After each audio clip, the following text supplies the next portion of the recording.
Hello students, welcome to my channel Sushmita SP. Class 9 आप लोगों का मार्च 1 एंड 2 को एग्ज़ाम है। तो क्लास 9 में आपके लिए आज साइंस का प्रैक्टिस सेट पेपर 1 लेकर के आई हूँ। इसमें मैं साइंस का क्वेश्चंस आप लोगों के लिए लेकर के आई हूँ, तो आप इस पे ध्यान दीजिएगा। ये आपके लिए काफ़ी इंपॉर्टेंट क्वेश्चन है, आपके रिवीजन के लिए मैं ये क्वेश्चंस लेकर के आई हूँ। तो जितने भी क्वेश्चंस मैं करा रही हूँ, आप इन क्वेश्चंस को ज़रूर से ज़रूर रिवीजन कीजिए, ताकि एग्ज़ाम में जब आपको ऐसा क्वेश्चन देखने को मिले तो आप उसका आसानी से आंसर कर पाए। और वीडियो को आगे बढ़ाने से पहले मैं ये कहना चाहूँगी कि जो भी मेरे चैनल पे नए आए हैं वो मेरे चैनल को ज़रूर सब्सक्राइब कर ले, क्योंकि मैं यहाँ पे अपने चैनल पे क्लास 9, क्लास 8, क्लास 10 इन सभी क्लासेस के वीडियोस अपलोड करती हूँ। अभी क्लास 10 का एग्ज़ाम चल रहा था, तो ऑलमोस्ट मैं क्लास 10 का ही वीडियो लेकर के आई हूँ। इसके पहले भी आप मेरे चैनल पे जाके देख सकते हैं, क्लास 4, क्लास 5, क्लास 8 के भी वीडियोस अपलोडेड है। तो क्लास 9 मैं आप लोगों के लिए प्रैक्टिस सेट पेपर जो लेकर के आई हूँ, आइए देखते हैं। Question number 1। क्वेश्चन नंबर 1 है, निम्न में से कौन पदार्थ है? तो इसका आंसर क्या हो जाएगा? 4 ऑप्शन आपको दिया हुआ है, शीत, स्नेह, वायु और घृणा। तो इसका आंसर हो जाएगा आपका वायु। क्वेश्चन नंबर 2 है, गैसों में विसरण का एक उदाहरण है। तो गैसों में विसरण का उदाहरण कौन है? तो इसका आंसर, सही आंसर होगा इत्र के सुगंध का हवा में फैलना। क्वेश्चन नंबर 3 है, जल का क्वथनांक। जल का क्वथनांक कितना होता है?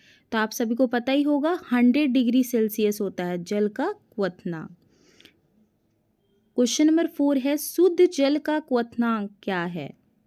तो शुद्ध जल का क्वथनांक होता है 373 केल्विन।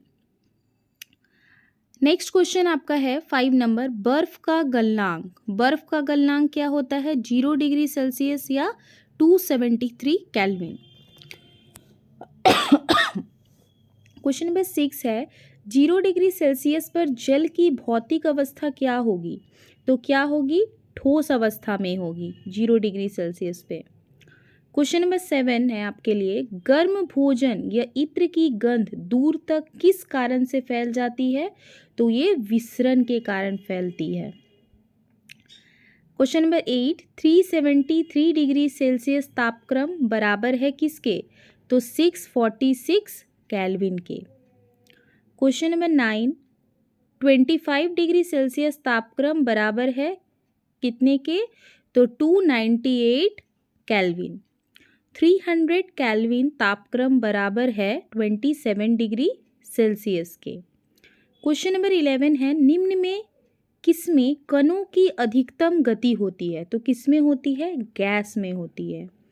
पदार्थ की किस अवस्था में अंतरानुक बल प्रबलतम होता है? तो ठोस में होता है। इसमें क्या होता है? जो अंतरानुक बल होता है वो प्रबलतम अवस्था में पाई जाती है। क्वेश्चन नंबर 13 है, निम्न में कौन शुद्ध पदार्थ है? तो जल जो है वो शुद्ध पदार्थ है। क्वेश्चन नंबर 14, निम्न में कौन अशुद्ध पदार्थ है? तो कौन सा अशुद्ध पदार्थ है? वायु। वायु जो है वो अशुद्ध पदार्थ है। क्वेश्चन नंबर 15 है, निम्न में कौन समांगी मिश्रण है? तो यहाँ पे इसका करेक्ट आंसर हो जाएगा सोडा जल।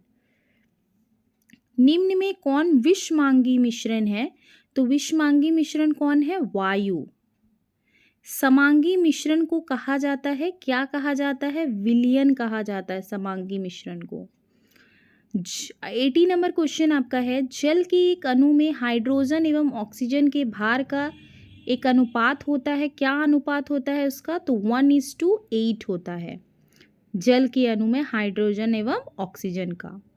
कैल्शियम ऑक्साइड में कैलियन एवं ऑक्सीजन के भार का अनुपात होता है, सॉरी यहाँ पे ऑक्सीजन होगा, ऑक्सीजन लिखा हुआ है, ऑक्सीजन होना चाहिए ये। तो अनुपात होता है 5:2।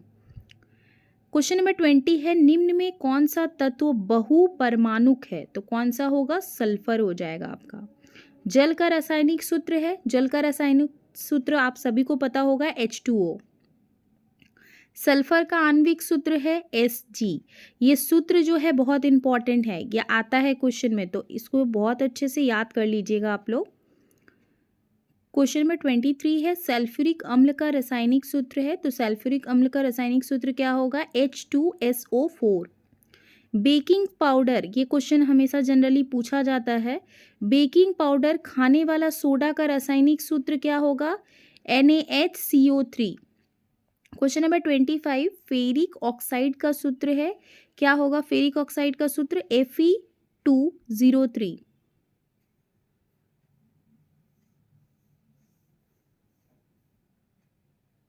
मतलब Fe2O3। कैथोड किरणों पर आवेश की प्रकृति होती है, क्या प्रकृति होती है? ऋण होती है इसकी प्रकृति। इलेक्ट्रॉन का सापेक्ष आवेश है, क्या होगा? -1। केनाल किरणें किसका किरण पुंज है? तो केनाल किरणें किसका किरण पुंज है? प्रोटॉन का। क्वेश्चन नंबर 28 है परमाणु का नाभिक होता है, क्या होता है परमाणु का नाभिक? धनावेशित। क्वेश्चन नंबर 29 है परमाणु के नाभिक की खोज किसने किया? किसने किया? रदरफोर्ड ने। इलेक्ट्रॉन का आविष्कार किसने किया? तो इलेक्ट्रॉन का आविष्कार किया जे थॉमसन ने। प्रोटॉन का आविष्कार किसने किया? प्रोटॉन का आविष्कार किसने किया? गोल्डरटिन ने। एंड न्यूट्रॉन की खोज किसने किया? तो न्यूट्रॉन की खोज किसने की? जे चेडविक। सर्वप्रथम कोशिका की खोज किसने की? रॉबर्ट हुक ने। ये बहुत इंपॉर्टेंट क्वेश्चन है, कोशिका की खोज किसने की? रॉबर्ट हुक ने। क्वेश्चन नंबर 34 है कोशिका की खोज कब हुई? कौन से ईस्वी में हुई? तो 1665 ईस्वी में कोशिका की खोज हुई। सेल, कोशिका शब्द की उत्पत्ति से संबंधित वैज्ञानिक का नाम है, क्या नाम है? Robert Hooke. क्वेश्चन नंबर 36 है जीव द्रव्य की सर्वप्रथम खोज किसने की? किसने की? पुरोकज ने। क्वेश्चन नंबर 37 है मानव शरीर की सबसे बड़ी कोशिका है, this is also like important question है ये भी, तो तंत्रिका कोशिका वो सबसे बड़ी कोशिका होती है मानव की। क्वेश्चन नंबर 38 जीव शरीर की रचनात्मक एवं कार्यात्मक इकाई क्या है? तो कोशिका है। सबसे छोटा एक कोशिकीय जीव कौन सा है? तो कौन है? माइक्रोप्लाज्मा, ये सबसे छोटी एक कोशिकीय जीव है। क्वेश्चन नंबर 40 है आपके लिए आत्महत्या का थैला कहलाता है, क्या कहलाता है? आत्महत्या का थैला किसको कहते हैं? तो इसका करेक्ट आंसर होगा लाइसोसोम। यहाँ पे मैं मतलब भूल गई हूँ ग्रीन टिक लगाने के लिए, लेकिन इसका सही आंसर आपका होगा आत्महत्या का थैला का लाइसोसोम। लाइसोसोम जो है वो आत्महत्या का थैला कहलाता है। तो टोटल मैं 40 क्वेश्चंस आप लोगों के रिवीजन के लिए भी लेकर के आई हूँ, तो आप इन सारे क्वेश्चंस को अच्छे से रिवीजन करके याद कर लीजिए, ताकि जब आपके एग्ज़ाम के दिन ये क्वेश्चंस आपके लिए आए तो आप उसका आंसर आसानी से कर पाए। एंड आप मेरे चैनल को ज़रूर सब्सक्राइब कर ले, अपनी दोस्तों के बीच इन क्वेश्चंस को शेयर करें ताकि उनको भी हेल्प मिले। तो आज के लिए इतना ही, धन्यवाद।